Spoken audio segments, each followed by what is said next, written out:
De volta a Brasília, a CPMI dos atos do dia 8 de janeiro aprovou o texto do plano de trabalho. Bruno Pinheiro. Com 18 votos a favor e 12 contras, o plano de trabalho apresentado pela relatora senadora Elisiane Gama, ele foi aprovado. Na leitura do documento, teve discussão e bate-boca. Olha, ficou claro aqui, o governo orientou. Sim, o governo orientou. Sim. Deputada Jandira Fegali, o que houve aqui foi um acordo para apreciar o texto. No documento com mais de 10 páginas, a relatora apresentou a linha de investigação.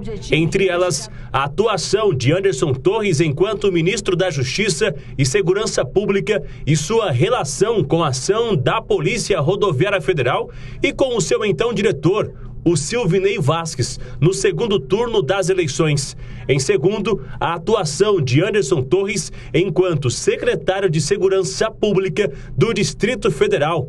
E também os acontecimentos dos dias 12 e 24 de dezembro de 2022. Elisiane Gama aproveitou o documento para anexar um conjunto de requerimentos que, segundo ela, vão ajudar no esclarecimento dos fatos.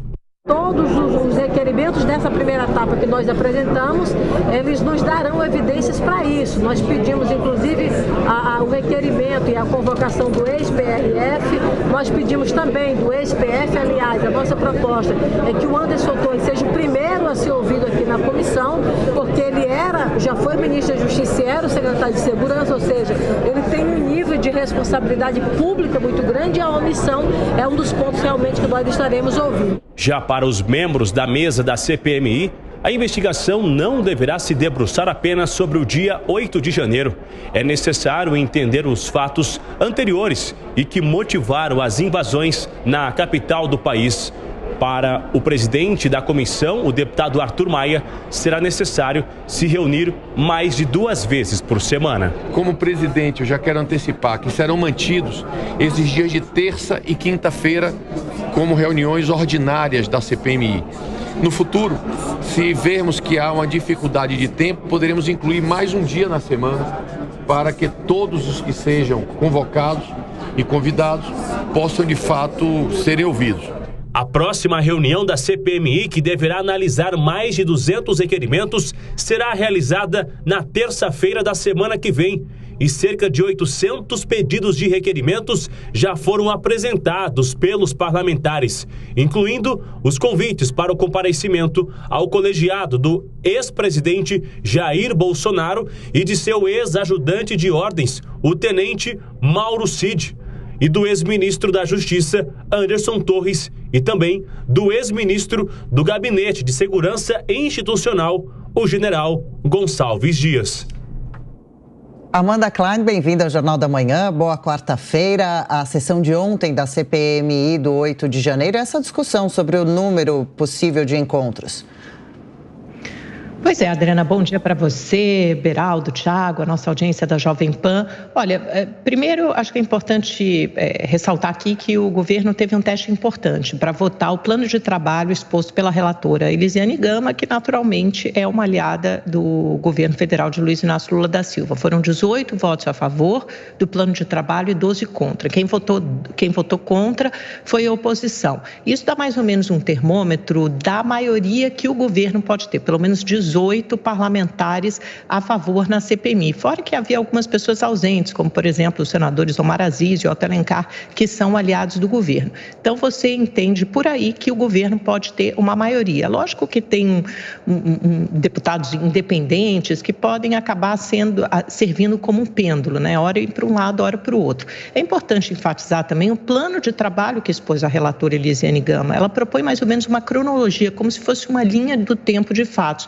E ela parte do pressuposto de que os atos que aconteceram em 8 de janeiro começaram a ser planejados e inflamados muito antes. Então ela fala, olha, a gente tem que começar a investigar o segundo turno da eleição, depois investigar o que aconteceu nos acampamentos nos QGs do Exército, as manifestações pedindo a anulação do resultado das eleições, contrariando o que as urnas trouxeram, depois os fatos também criminosos e violentos que aconteceram em 12 de dezembro na capital federal com ataques à sede da PF, depois, às vésperas do Natal, aquela tentativa de explodir um caminhão-tanque, e isso foi levando ao 8 de janeiro. Então, ela estabelece como se fosse uma cronologia, querendo dizer que esses fatos aconteceram num crescendo até chegar ao cume, ao máximo, ao ápice, que foram os ataques de 8 de janeiro. E aí propõe ouvir as pessoas, começando pelo Anderson Torres, como a gente ouviu na declaração dela, passando por Mauro Cid e assim por diante. E a oposição vai tentar trazer aquele outro viés, aquela outra narrativa de que houve omissão do governo federal. Aí quer ouvir o Flávio Dino, ministro da Justiça,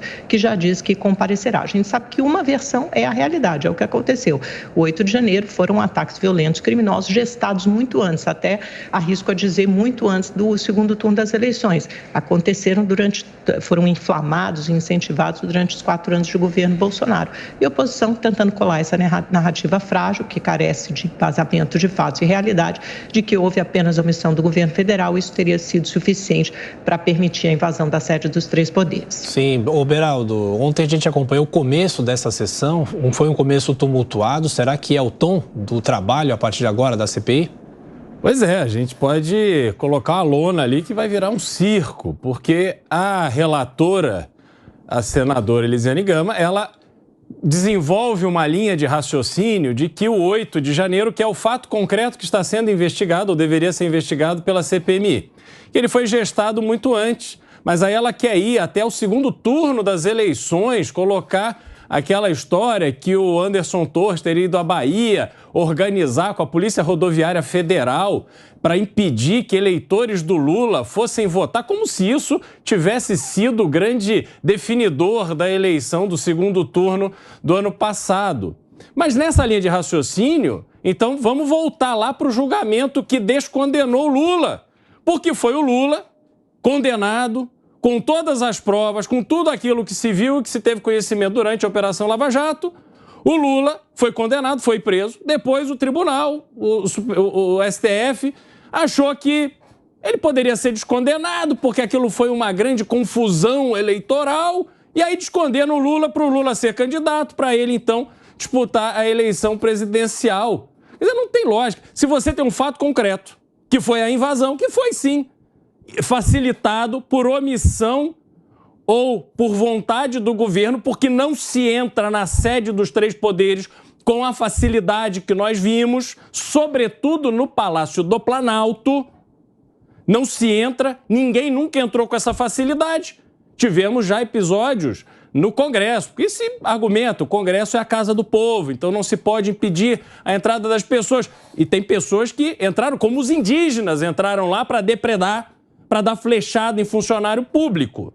Agora, essa investigação da CPMI, o governo está exercendo a maioria que tem para criar essa confusão, para ficar ali trazendo pessoas para dar depoimentos que podem fortalecer uma narrativa que o governo quer colocar.